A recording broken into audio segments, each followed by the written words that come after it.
Olá, boa noite. Hoje é sábado, 14 de agosto. Veja os destaques do Brasil TV. Moradores e turistas encontram óleo no arquipélago de Fernando de Noronha. Há registros em pelo menos 3 praias. Um homem mata a própria filha, fere outro e ainda coloca fogo numa casa com 4 crianças em Santa Catarina. Uma festa com quase 1.000 pessoas é fechada pela polícia em Maceió. O sábado de vacinação pelo Brasil tem cidade sorteando celular para atrair os moradores aos postos de saúde. É a partir de agora no Brasil TV.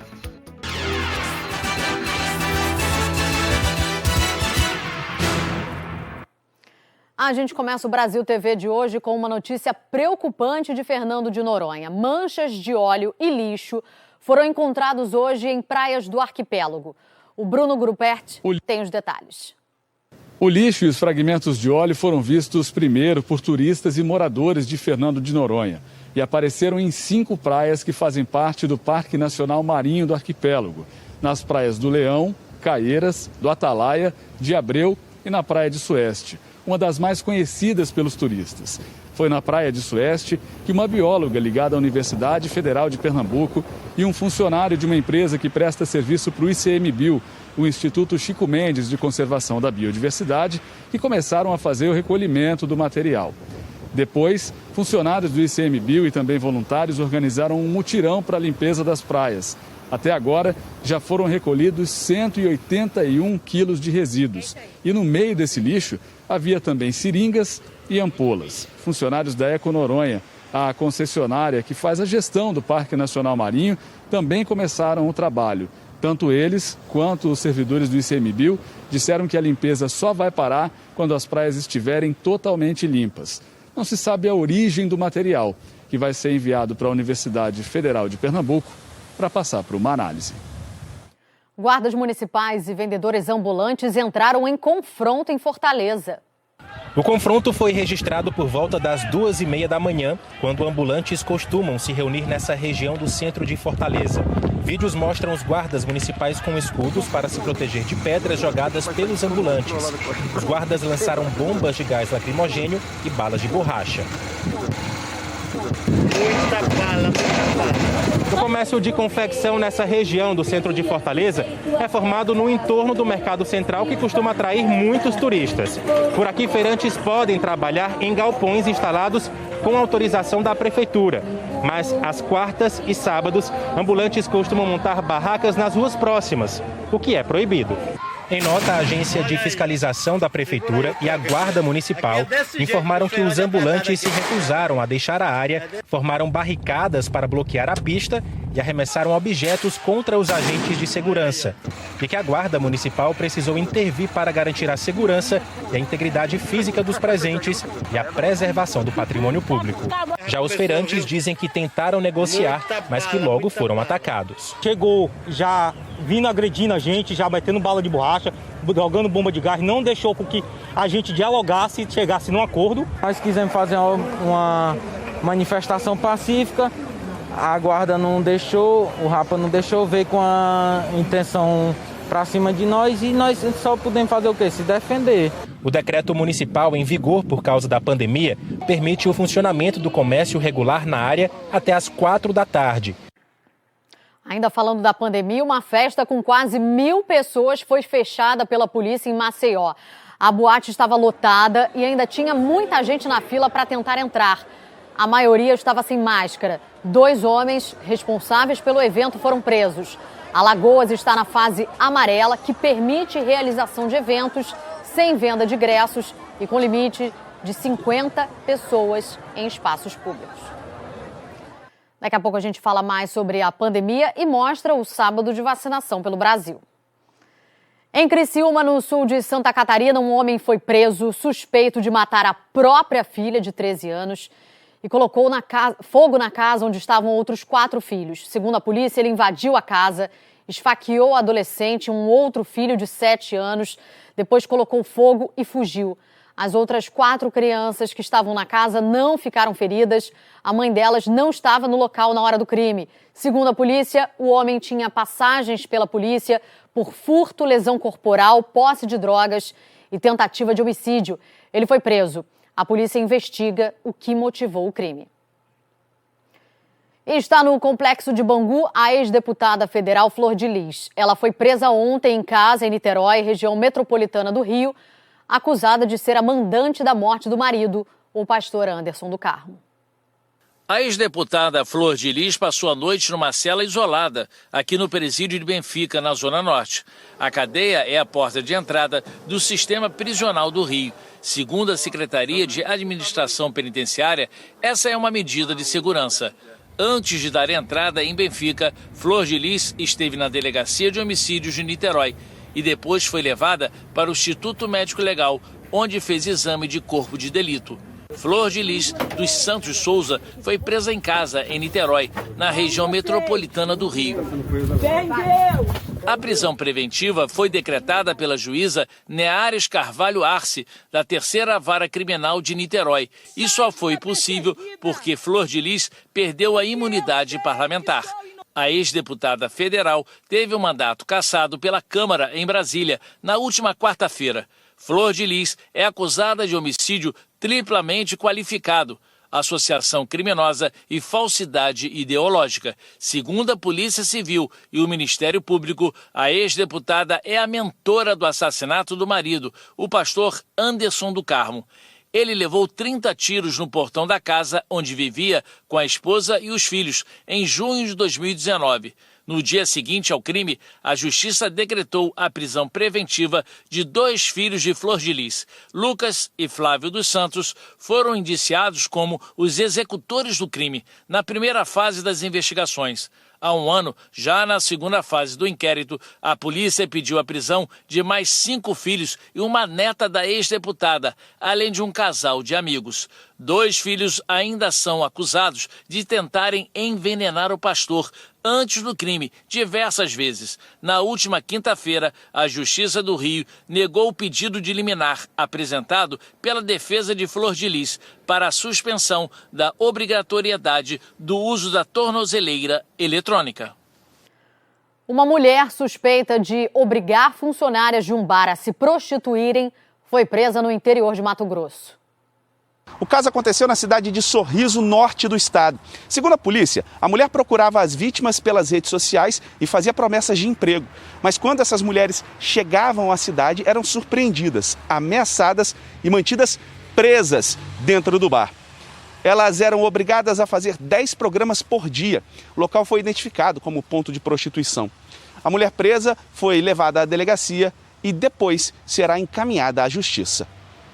Um adolescente de 17 anos foi apreendido depois de roubar um motorista de aplicativo e bater com o carro dele na região metropolitana de Belo Horizonte. Segundo a Polícia Militar, o adolescente de 17 anos pediu a corrida em Betim.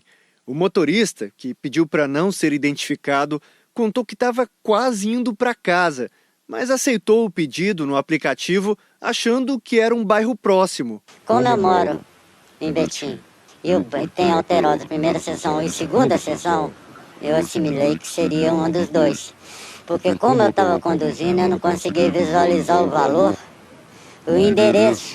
A corrida era para o bairro Alterosa, mas em Ribeirão das Neves. O motorista disse que desconfiou do passageiro já na via expressa, quando percebeu a distância até o destino. Assim que chegaram aqui em Ribeirão das Neves, o adolescente anunciou o assalto. O motorista contou que ele simulou estar armado e exigiu o carro, que foi entregue. Só que na fuga, ele acabou bem de frente com uma viatura da PM. Como a polícia já tinha sido avisada, os militares suspeitaram do veículo. O condutor, de início, fez que ia parar o veículo, mas repentinamente ele colocou ré no carro e começou a evadir de ré. Só que 100 metros após ele abarroou em outros 2 carros, parando a fuga e se rendendo. Os 2 carros atingidos estavam estacionados e ficaram amassados. Ainda segundo a PM, minutos antes, o adolescente já tinha batido nesse outro veículo quando foi atender a uma ligação.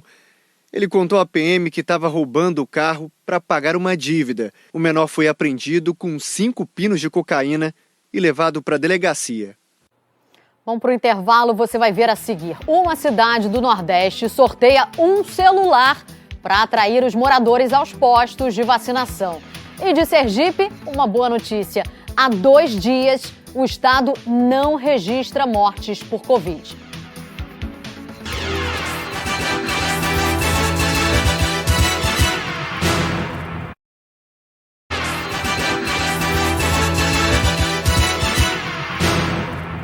Brasil TV está de volta com a notícia de que o governo de Pernambuco liberou outras atividades no estado.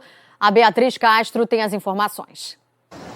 Esse é o primeiro final de semana com as novas mudanças do plano de convivência com a Covid-19 aqui em Pernambuco. Atividades sociais e econômicas passaram a funcionar até a meia-noite em todo o estado.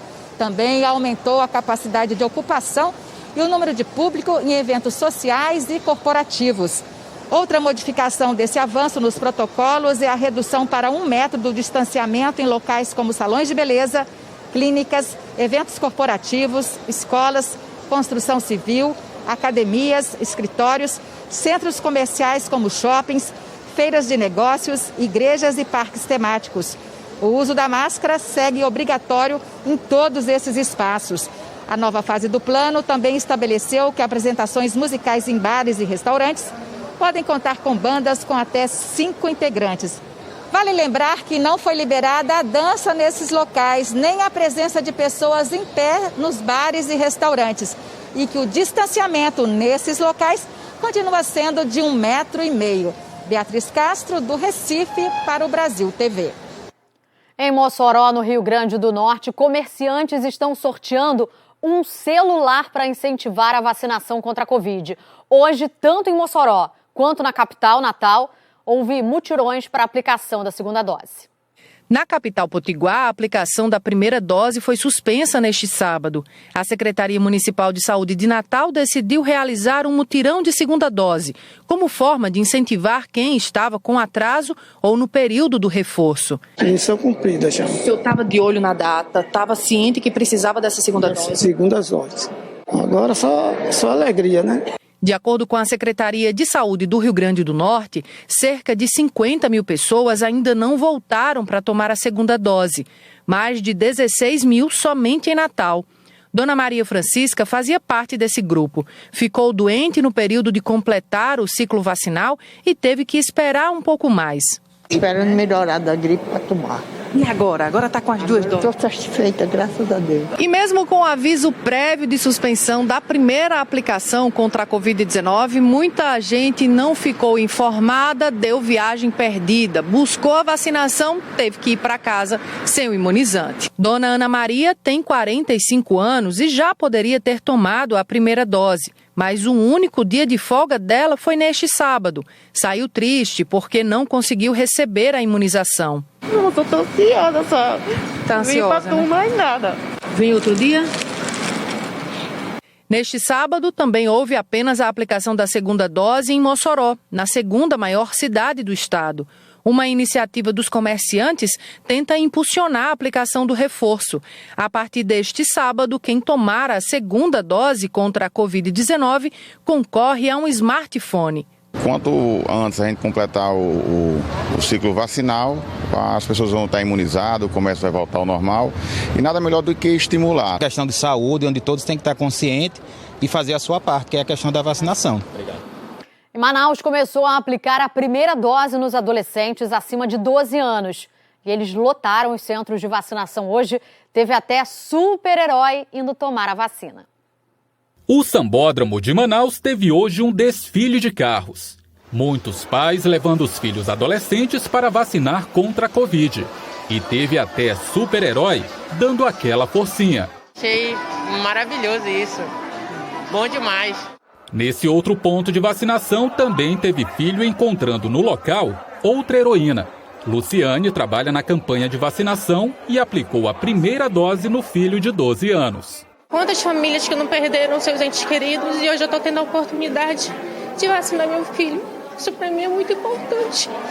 E muitos adolescentes chegaram cedo para garantir a primeira dose. Eu sei que é uma prevenção a mais para mim e para minha família, para a gente acaba não pegando essa doença muito má. A expectativa da Secretaria Municipal de Saúde é que 237 mil adolescentes com idade entre 12 e 17 anos compareçam aos postos de vacinação. Os adolescentes precisam vir acompanhados dos pais ou de um responsável. Ele pode vir acompanhado de um pai ou responsável, ou uma tia, ou o avô, alguém que seja responsável por esse adolescente enquanto o pai está trabalhando. E lembram do super-herói no início da reportagem que incentivou a vacinação? Ele também atualizou o cartão de vacina. E eu tô aqui, vacinando, fazendo minha parte. E eu espero que todos vocês façam a parte de vocês, venham se vacinar, que é importante demais. E um levantamento da Fiocruz, divulgado pelo jornal o Globo, identificou uma alta quantidade de mortes por Covid em pessoas de 60 anos ou mais no Rio de Janeiro. É o primeiro aumento nessa faixa de idade desde fevereiro. Segundo a Fiocruz, 175 pessoas com mais de 60 anos morreram na última semana epidemiológica. Pela segunda semana seguida, também aumentou o número de internações de pessoas com mais de 80 anos. Na última atualização do estudo, foram 848 hospitalizações estimadas em uma semana, o maior número desde o início da pandemia. Em São Paulo, um estudo comprova que a maioria dos mortos pela Covid não estava com a vacinação completa ou não tinha tomado a vacina. Os leitos vazios são um reflexo do atual momento da pandemia. Com mais de 60% da população de São Paulo imunizada com pelo menos uma dose da vacina contra a Covid-19, o número de internações e de mortes despencou. A vacina, ela entrega aquilo que ela está propondo, ou seja, ela não está propondo um milagre de erradicar por completo a Covid, mas ela está propondo uma redução drástica no número de casos severos da doença, que são aqueles casos que acabam resultando em internações mais graves ou ainda em óbitos. O levantamento feito por pesquisadores da USP e da Unesp mostrou que só 5% desses pacientes estavam completamente imunizados nos últimos 3 meses. A grande maioria não tinha tomado a vacina ou aguardava a segunda dose.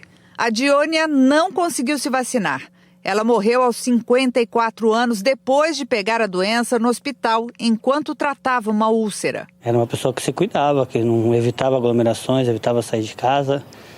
Mas não tinha vacina. Mas não tinha vacina. Infelizmente, não chegou a tempo, né? Por isso, ainda não é hora de baixar a guarda e, mesmo com as flexibilizações, mais gente precisa se vacinar. Apesar do esforço da Prefeitura, quase 200 mil pessoas estão com a segunda dose atrasada. Isso só aqui na capital. Os dados brasileiros e de outros países confirmam exatamente o que se imaginava do potencial que as vacinas têm, ou seja, a prevenção de formas graves. Praticamente todos os casos, acima de 95% dos casos de hospitalização que nós temos no mundo, e aqui no Brasil não é diferente, acontecem em pessoas não vacinadas. O importante é destacar que as vacinas previnem hospitalização, previnem morte, transformando a Covid numa doença que você trata em casa. Para a família da Diônia, se a vacina tivesse chegado antes, ela ainda estaria presente na vida dos 6 filhos, dos netos e daqueles que conviviam com ela. Era uma pessoa super família, religiosa, sem vícios, uma pessoa que adorava os netos, os filhos, né? Super mãe, super avó. E foi embora rápido. E foi embora rápido. Ainda na cidade de São Paulo, está acontecendo a virada da vacina. São 34 horas de vacinação com equipes da saúde espalhadas em 700 pontos.